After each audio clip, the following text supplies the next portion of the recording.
अब हम बात करेंगे और भी जो है स्टडी कैसे आगे बढ़ाना या एरियाज ऑफ रिसर्च प्रोजेक्ट कैसे होता है।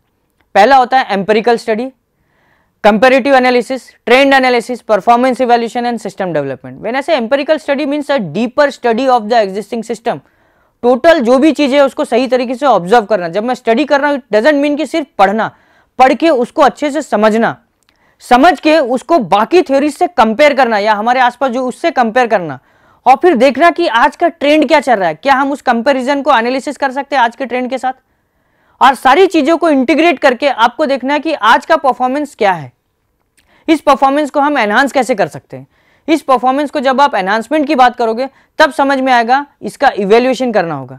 इवैल्यूएशन करने के बाद we can talk of developing a new system. ये नया सिस्टम जो होगा ये आपको नया प्रोजेक्ट आइडिया देगा।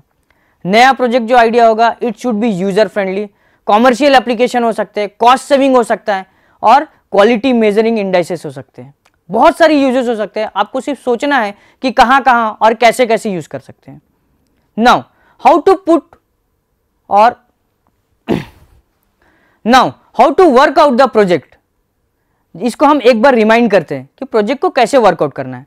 एक चीज ध्यान रखनी है कि it should B application oriented, it should be useful in a larger context. अगर मैं एक छोटा सा प्रॉब्लम सॉल्व कर रहा हूं तो that can not be called as a project, एक प्रॉब्लम का सॉल्यूशन हो जाएगा, बट लार्जर कॉन्टेक्स्ट में उसका यूज होना चाहिए। It should have a solution to the existing problem, the application of theory और कंसेप्ट होना चाहिए वहां पे, इनोवेशन फॉर डेवलपमेंट, डेवलपमेंट का स्कोप होना चाहिए, प्रॉब्लम सॉल्विंग आइडियाज होना चाहिए, and development of devices, skills और इंडाइसेस सिस्टम, जो बाकी चीजों को कंट्रीब्यूट करके लाइफ को इजी बना सके। ये सारे पैरामीटर्स अगर आप आपके प्रोजेक्ट में देख सके, अब मैं ये नहीं कर रहा हूं कि ये सारे पैरामीटर्स एक ही प्रोजेक्ट में होना चाहिए। आप देखो आप किस प्रोजेक्ट में कौन सा पैरामीटर यूज कर सकते हो, इसमें से एक पैरामीटर भी हुआ तो your project will be worth to go ahead और टू वर्क ऑन। अब इसके बाद it should be based on, अगर हम बोलेंगे कि बहुत कोई ऐसा प्रोजेक्ट ले लिया जिसके बारे में किसी को कुछ नहीं पता है, आपको भी नहीं पता है, एस्टिमेटेड आइडियाज भी नहीं है, तो कैसे करेंगे। तो प्रोजेक्ट को एक रियल प्रोजेक्ट बनाने के लिए आपको देखना पड़ेगा it should be on the tested ideas. आप इनोवेटिव आइडियाज ले सकते हैं बट आपका बेस होना चाहिए कि पास्ट में जो टेस्ट हो चुका है उसके ऊपर सोचना है, क्या इसमें एक्सपेरिमेंट कंडक्ट हो सकते हैं। अगर हो सकते हो तो अच्छी बात है, नहीं हो सकते तो आपको उसको एक्सपेरिमेंटल बेसिस पे लाना होगा, क्योंकि जब तक एक्सपेरिमेंट करके we are not able to show to the world कि this is useful, nobody is going to believe us. Behavioral study जो है ग्रुप का वो कर सकते हैं, इंस्टीट्यूशनल एनालिसिस कर सकते हैं, इंपैक्ट असेसमेंट कर सकते हैं और स्टडीज को इवेल्युएट कर सकते हैं।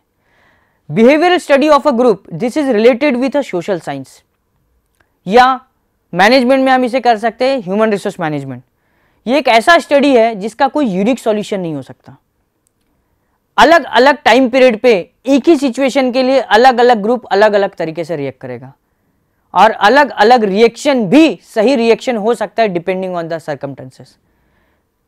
बिहेवियरल स्टडी कैसे काम में आएगा आपको, बिहेवियरल स्टडी इस तरीके से काम में आएगा, if you are able to understand the behaviour of people in a proper way, you can actually provide the solution of the problem and they will accept it. बहुत सारे ऐसे बिजनेस एग्जाम्पल हो सकते हैं जिसको हम एग्जाम्पल के तौर पे ले सकते हैं। मैं यहाँ पे अगर कोई एग्जाम्पल लेना चाहूंगा, it will sound like as if I am promoting one brand और वन कंपनी। सो मैं यहाँ पे एग्जाम्पल नहीं बताऊंगा आपको, बट आप अपने डे टू डे लाइफ में देखिए और आपको पता चलेगा कि ऐसे दुनिया में बहुत सारे एग्जाम्पल हैं जिन्होंने सिर्फ बिहेवियरल स्टडी के करने की वजह से अपने बिजनेस को एनहांस किया, अपने आइडियाज को एनहांस किया। Now we'll come to the final part of this कि how to participate in this event। तो सबसे पहले बता दूं कि आविष्कार का जो कंपटीशन है state level research competition, any student from any discipline and any faculty with a desire to motivate to improve can and should participate in this. मतलब इसमें कोई भी स्टूडेंट, कोई भी फैकल्टी, किसी भी डिसिप्लिन से हो, अगर उसमें डिजायर है तो वो उसमें पार्टिसिपेट करना चाहिए। बेसिकली ये जो कंपटीशन है ये 4 लेवल पे होता है, एंड अंडर ग्रेजुएट लेवल जो कि लर्नर लेवल कहा जाता है, post graduate students, research scholars and a teacher. तो इन सभी लेवल के एक्सपेक्टेशन अलग है, but most of the time मैंने देखा है कि जब प्रोजेक्ट्स हमारे पास इवैल्यूएशन के लिए आते हैं, I get a very good innovative projects from under graduate learner. Under graduate learner के पास से सबसे ज्यादा इनोवेटिव आइडिया आते हैं। और जैसे जैसे लेवल बढ़ता जाता है, सबसे बड़ी प्रॉब्लम मुझे होती है प्रोजेक्ट सिलेक्ट करने के लिए टीचर्स कैटेगरी में। मोटिवेशन ही नहीं है टीचर्स के पास। ये मोटिवेशन कैसे आएगा? जब उनको पता चलेगा कि जब हम सही काम अच्छा रिसर्च करेंगे तो it will not only give us name but also help us in our teaching. बहुत से टीचर्स मैंने देखे 20-20 साल से 10-10 साल से एक ही सब्जेक्ट पढ़ाए जा रहे हैं, एक ही मेथड है, एक बार पावर पॉइंट प्रेजेंटेशन बना लिया, वही शो कर रहे हैं, वही बता रहे हैं। और उसमें अगर किसी स्टूडेंट ने सवाल पूछ दिया कि ये ऐसा क्यों, तब तो फिर समझ लो क्या हो गया। Getting my point? इसलिए आपको सबसे पहले मिथ को तोड़ना है कि this is only for student. A teacher is equally responsible, और I will say a teacher is more responsible. Accountability teacher की ज्यादा होती है ऐसे पार्टिसिपेशन में, ऐसे कंपटीशन में, because if you are able to good or if you are able to give a good guideline to a student, they will excel. So ये 4 level को अंडरस्टैंड कर लो, ये 4 लेवल में पार्टिसिपेट कर सकते हैं and this going to remain for you, जब चाहे जैसे चाहे। And this should not be कि जब कंपटीशन आएगा तभी तैयारी करनी है। इसकी तैयारी आप आज जो कर रहे हो वहीं से चालू कर दो। इट मीन्स आज जो आप कर रहे हो उसी को अपने अगर अपना बिहेवियरल चेंज बना के इस तरीके से स्टडी करना चालू कर दिया, ऑब्जर्वेशन चालू कर दिया, तो आपको सिर्फ प्लेटफॉर्म की जरूरत होगी। जब जहां जो प्लेटफॉर्म है वहां उठा के आपके प्रोजेक्ट को फिट करना है, पार्टिसिपेट करना है, and no one can stop you to excel in that project. Now इस प्रोजेक्ट को सभी डिसिप्लिन को इन्वॉल्व करने के लिए 6 कैटेगरीज में डिवाइड किया गया है। पहला कैटेगरी है humanities, languages and fine arts. Second category है commerce, management and law. Third is pure science. Next is agriculture and animal husbandry, engineering and technology and medicine and pharmacy. इन 6 category के through ये ensure किया गया है कि सारे discipline कहीं ना कहीं आ जाए। अब जब मैं ये डिसिप्लिन बता रहा हूं, इसका ये मतलब नहीं है कि कॉमर्स एंड मैनेजमेंट का जो स्टूडेंट है उसका प्रोजेक्ट कॉमर्स एंड मैनेजमेंट में ही हो सकता है। यहां पे इंटरडिसिप्लिनरी अप्रोच को भी वेटेज दिया गया है।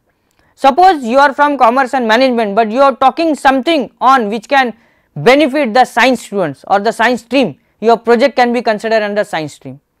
कोई एग्रीकल्चर और एनिमल हस्बेंड्री का स्टूडेंट है या फैकल्टी है, उन्होंने कोई ऐसा प्रोजेक्ट बनाया जो लगता है कि ये किसी एक पर्टिकुलर एरिया में कॉस्ट सेविंग कर सकता है, it means they are talking something in the area of commerce and management, तो उनका प्रोजेक्ट हम कॉमर्स एंड मैनेजमेंट में भी कंसिडर कर सकते हैं। एंड इसी प्रकार से इंटरडिसिप्लिनरी अप्रोच के थ्रू भी हम कर सकते हैं।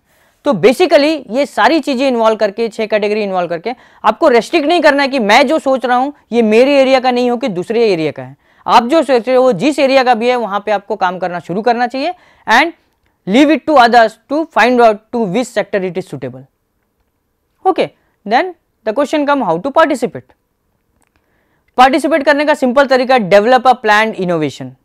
जैसे मेरा सिंपल आइडिया को डेवलप करने की कोशिश करो विदाउट थिंकिंग कि ये आगे चल के क्या होगा, अच्छा होगा, खराब होगा, भूल जाओ। आपके पास कोई आइडियाज है, कोई प्रॉब्लम सॉल्विंग अप्रोच है, उसके ऊपर काम शुरू कर दो। उसमें ओरिजिनलिटी रहनी चाहिए, उसमें सोसाइटी को इंप्लीमेंट करके यूजफुल एंड प्रोडक्टिव रिसर्च है कि नहीं ये देखना है आपको। इसमें आपको कंट्रीब्यूट करना है लर्निंग के ऊपर और नए आइडियाज के ऊपर। एक रैशनल व्यू के थ्रू सोचना है कि रीजनिंग क्या है, मैं क्यों कर रहा हूं ये, क्या ये यूजर को हेल्प करेगा और ये मासेस को या क्लासेस को बेनिफिट देगा, क्या इंडस्ट्री को फ्रेंडली एनवायरनमेंट देगा या कोई ऐसी चीज है जो सॉल्व करेगा। फॉर एग्जाम्पल पॉल्यूशन एक बहुत बड़ी प्रॉब्लम है, आप देख रहे हो दिल्ली में क्या हो रहा है। क्या आप कोई ऐसी चीज या कोई ऐसा इनोवेटिव आइडिया ला सकते हो जिसके थ्रू हम जो सिटी ऑलरेडी पॉल्यूटेड हो चुकी है उसको फिर से कैसे ग्रीन में कन्वर्ट करना। क्योंकि सब लोग क्या कहते हैं, बात करते हैं कि रिड्यूस द पॉल्यूशन। आज पुणे में भी अगर पॉल्यूशन है तो हम बात ये कर रहे हैं कि पॉल्यूशन को रोका कैसे जाए, बढ़ने से कैसे रोका जाए। क्या मैं कोई ऐसे डायमेंशन में सोच सकता हूं कि जहां पॉल्यूटेड हो चुका है, दिल्ली इंडिया की सबसे ज्यादा पॉल्यूटेड सिटी हो चुकी है, क्या मैं कुछ ऐसा कर सकता हूं अपने प्रोजेक्ट के थ्रू जिसके थ्रू मैं बोलूंगा अगर हमने 2 साल इस पे काम किया तो इसका पॉल्यूशन लेवल 50% से रिड्यूस हो जाएगा। And obviously what they are doing is not the solution, because अगर वो सॉल्यूशन होता तो आज हम इस लेवल पर नहीं होते, हर साल पॉल्यूशन बढ़ रहा है। इसका मतलब जो भी गवर्नमेंट लेवल पे या हायर लेवल पे कर रहा है, that is not the thing which is required to control the pollution. Simple example था। अब मैं आपको बताना चाहूंगा कि इन सारों चीजों का जो असेसमेंट क्राइटेरिया होता है वो क्या होता है। जब आपने प्रोजेक्ट जमा किया तो सबसे पहले उसमें देखा जाता है कि इसमें इनोवेटिव आइडिया कितने थे, कंसेप्ट क्या है, सिस्टम क्या है और प्रॉब्लम सॉल्विंग अप्रोच है या नहीं। इसका the project should verify it's utility and limitation, इसकी यूटिलिटी क्या है और इसके लिमिटेशन क्या है इस बारे में है। उसके बाद whether it is providing insight as to application in the new area, और ये डेमोस्ट्रेट करती है क्या प्रैक्टिकल यूटिलिटी को या पर्पस को। अगर ये सारी चीजें करती है आपके प्रोजेक्ट में है, then it has a potential, और आप इसको गो थ्रू कर सकते हो। It should also have a social and industrial application. It should help to improve, save, produce, add or extend the innovative things. The claim should be verifiable under normal condition. आप जो claim कर रहे हो उसको verify करते आना चाहिए। It should promote the system improvements and alterations and it should have publication value. अगर आप इसको कल को पब्लिश करते हो, अगर आपका ये अपना काम है तो इसको आप पेटेंट भी कर सकते हो आगे चल के। You can convert that in to your work. अगर ये सारी चीजें आपके प्रोजेक्ट में है तो you are on the right track. नहीं है तो उसको लाई जा सकती है। इट मीन्स स्टार्ट कैसे करना है, अगर आपको करना है तो सिलेक्ट अ कंटेम्प्रेरी प्रॉब्लम और issue. Day to day life में से अपने अगल बगल में से देखो और देखो कि कौन सा प्रॉब्लम है, कौन सा इश्यूज है जो लोगों को परेशान कर रहा है या आपको परेशान कर रहा है। And develop your project in that area after continuous experimentation. आपके दिमाग में कोई आइडियाज आया, उसको आप एक्सपेरिमेंट करना चालू करो और आपको पता चल जाएगा कि ये अब मैं प्रॉब्लम को सॉल्व कर सकता हूं। Test the ideas from different angle. जितने भी एंगल से आप अपने आइडियाज को टेस्ट कर सकते हो, टेस्ट करने की कोशिश करो। Examine it from the different dimension and verify the findings. जब आप एंश्योर हो जाओ कि इसके थ्रू सॉल्यूशन आ सकता है, then develop on that. You can start developing on that. Justify your claims. आप जो भी क्लेम करो उसको जस्टिफाई करने की कोशिश करो। Systematize your experiment. Test the findings and the objective. Examine your hypothesis. आपका टोटल प्रोजेक्ट का जो भी हाइपोथेसिस आपने लिया था उसके बारे में एग्जामिन करो। अब यहाँ पे हाइपोथेसिस क्या होता है, यहाँ बहुत क्वेश्चन आ सकते हैं। जब मैं आगे सेशन लूंगा तो वहां मैं क्लियर करूंगा हाइपोथेसिस भी क्या होते हैं। बट अगर नहीं है, गूगल में सर्च कर लो, आपको मिल जाएगा। नहीं भी हाइपोथेसिस है तो भी आप एक्सपेरिमेंट कर सकते हो based on your data and your survey. Hypothesis is the systematic way to prove or disprove your point. Okay, now एक छोटा सा रिमाइंडर देखते हैं अभी तक क्या है। Select an appropriate idea. अब एप्रोप्रिएट आइडिया गूगल में जाके सर्च नहीं करना है, सिलेक्ट नहीं करना है, आपको अंदर से सोचना है और वहां से आइडिया पे वर्क शुरू करना है। And find out an innovative project. जब मैं इनोवेटिव बात कर रहा हूं, इसका यह मतलब नहीं है कि कोई नया प्रोजेक्ट चालू करना है। बार बार कह रहा हूं, एग्जिस्टिंग जो प्रोजेक्ट है, एग्जिस्टिंग जो प्रॉब्लम है, वहां देखो आप क्या इनोवेटिव कर सकते हो। Paraphrase it in the research problem. It means आपको रीपैराग्राफ करना है, उसको फाइंड आउट करना है कि आज की जो एग्जिस्टिंग सिचुएशन, इसमें प्रॉब्लम क्या है। इट मीन्स आपको टोटल जो प्रोजेक्ट है उसके एक प्रॉब्लम स्टेटमेंट में डिफाइन करना है कि this is the problem, pollution is the problem. अब आप एक ऐसे सिस्टम डेवलपमेंट के बारे में बात करोगे अपने प्रोजेक्ट में जिसका एंड पॉइंट या एंड सॉल्यूशन होगा टू रिड्यूस द सॉल्यूशन और टू रिड्यूस द प्रॉब्लम, और in other way to give a solution for the pollution problem. ठीक है, ये रिमाइंडर अगर आपके पास है तो adopt a scientific and rational approach.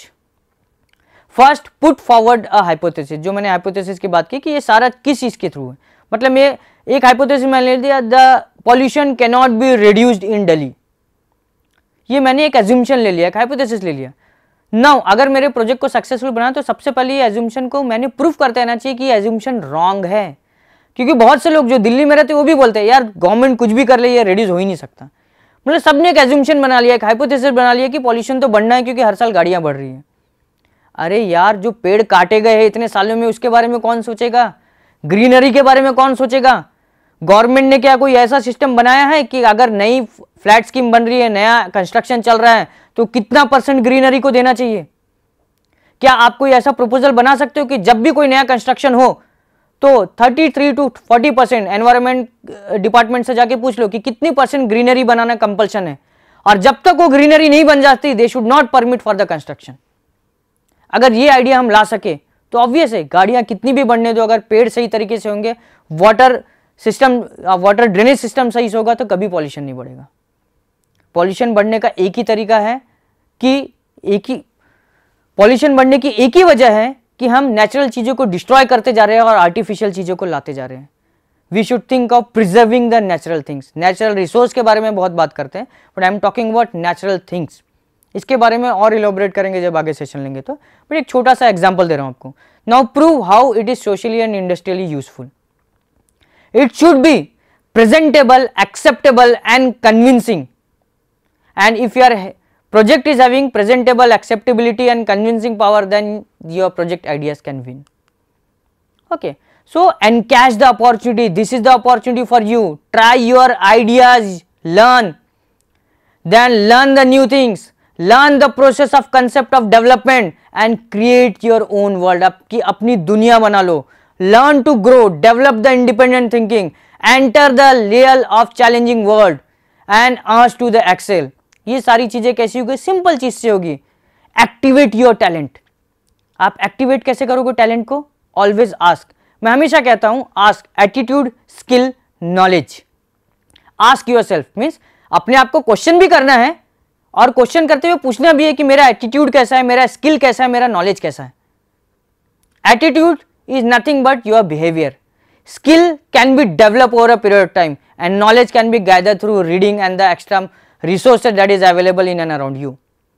ये तीनों चीजें अगर आप गैदर कर लेते हैं तो this will create confidence, this will generate confidence in you. Confidence आ गया तो start a long journey of learning. हर चीज से सीखने की कोशिश करो. लाइफ हर स्टेज में हमें कुछ ना कुछ सिखाती है. कोई भी ऑब्जेक्टिव ले लो, they are going to tell us something. एक पानी का ग्लास भी रखा हुआ है तो मैनेजमेंट में बोला जाता है, कुछ लोग कहते हैं आधा भरा है, कोई कहते हैं आधा खाली है. उससे भी कुछ सीखने को मिलता है. आपको सिर्फ अप्रोच सही रखना है. Learn from others. दूसरे लोगों से सीखने की कोशिश करो. जब मैं बोल रहा हूं सीखने की कोशिश करो, इट मींस सही चीज सीखने की कोशिश करो, क्योंकि गलत चीज सिखाने के लिए बहुत लोग हैं और गलत चीज हमें सिखाने वाला चल के नहीं आता है, हम खुद एक्सेप्ट करते जाते हैं. नेगेटिव जो चीजें होती है ना वो ऑटोमेटिकली अट्रैक्ट करती है लोगों को, because positive and negative opposite poles attract each other. तो हम अगर पॉजिटिव चीज के बारे में सोचना चालू करेंगे, इमीडिएटली आप देखो नेगेटिव थॉट्स आपके माइंड में आने चालू हो जाएंगे. इट मीन्स अगर आपको पॉजिटिवली सोचना है तो सबसे पहले आप ये आइडेंटिफाई करो कि आप में क्या क्या नेगेटिव्स है या बाहर क्या क्या नेगेटिव्स है. जब आप आइडेंटिफाई कर लिए कि ये चीज नेगेटिव है तो बिलीव मी उसको पॉजिटिव कैसे करना है ये आप ही आइडेंटिफाई कर पाओगे. And then promote the capabilities. Capabilities जब आप प्रोमोट करोगे तो your knowledge will be enrich. Develop a insight and apply a positive thinking. When I say apply a positive thinking, it means I am talking about apply a real positive thinking. I am not talking about imaginary positive thinking. बहुत सारे ऐसे positive motivator या spiritual talks देने वाले होते हैं जो positive thinking के बारे में बहुत बात करते हैं, but there is a difference between a real positive thinking and a virtual positive thinking. मैं यहाँ बात कर रहा हूँ रियल पॉजिटिव थिंकिंग की. आगे चल के जब आप मेरे वीडियोस देखेंगे तो वहां आपको पता चलेगा कि रियल पॉजिटिव थिंकिंग क्या होती है. It means thinking at that level which can be converted to reality. मैं पॉजिटिव थिंक करना चालू कर दूं, फॉर एग्जाम्पल मैं पॉजिटिव थिंक करना चालू कर दूं कि दुनिया के सारे आदमी अच्छे हो जाएं या मेरे इन एंड अराउंड जो है वो इतने अच्छे हो जाए कि सब मुझे पसंद करने लग जाए. It means I am thinking of something which is positive but is not real. इस थिंकिंग का कोई फायदा नहीं है. अगर मैं इसको रियल थिंकिंग बोलना चाहूं तो क्या होगा, मुझे अपने आप को ऐसे चेंज करना है कि I will be acceptable to everyone. Because दूसरों को चेंज करना मेरे हाथ में नहीं है, बट अपने आप को चेंज करना मेरे हाथ में है. Getting my point? And that is why think forward and apply a real positive thinking. If this can be done then you have a chance to generate the culture, to make your mark and to lead with the ideas. And if you are able to do this, this is the best chance. Keep on experimenting, express yourself, lead by example. Example देके lead करना है. And then finally एक चीज आपको हमेशा ध्यान रखना है, जो भी विनर होगा इस कंपटीशन का या जो भी विनर है इस लाइफ का, it is one from you. वो आपके ही जैसा एक इंसान है. He is not different in appearance but different in the approach. He is not having any extra ordinary in talent but extra ordinary in efforts, views and vision. He is better and if not better he is different. So go get it. Catch the one word idea that is success. यहां पे अगर आप summarise कर सको तो आपको समझ में आएगा कि कितनी डीपर थिंकिंग है. इस वीडियो के थ्रू मैंने ये बताने की कोशिश की है कि आविष्कार के प्रोजेक्ट को कैसे इनिशिएट करके स्टार्ट किया जा सकता है. अब जैसे मैंने पहले वीडियो में बताया था कि इसके 2 स्टेज होते हैं. पहला स्टेज तो मैंने अभी आपको बता दिया. इसके बाद कंपटीशन में जब आप पार्टिसिपेट करोगे तो 2 स्टेज होंगे. एक होगा कि आपके टोटल आइडियाज को 1 बाय 1 के एक पोस्टर में आपको प्रेजेंट करना होगा और दूसरा होगा उसको पावर पॉइंट प्रेजेंटेशन में इलॉबरेट करना होगा.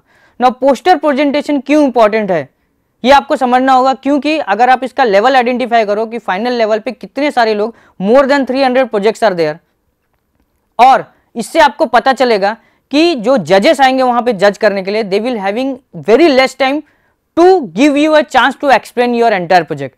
It means your entire idea should be projected on poster in such a way that it should be self-explanatory. तो मैं अपने अगले सेशन में पोस्टर कैसा होना चाहिए और आविष्कार के लिए पोस्टर कैसे बनाना, इस चीज के बारे में बताऊंगा.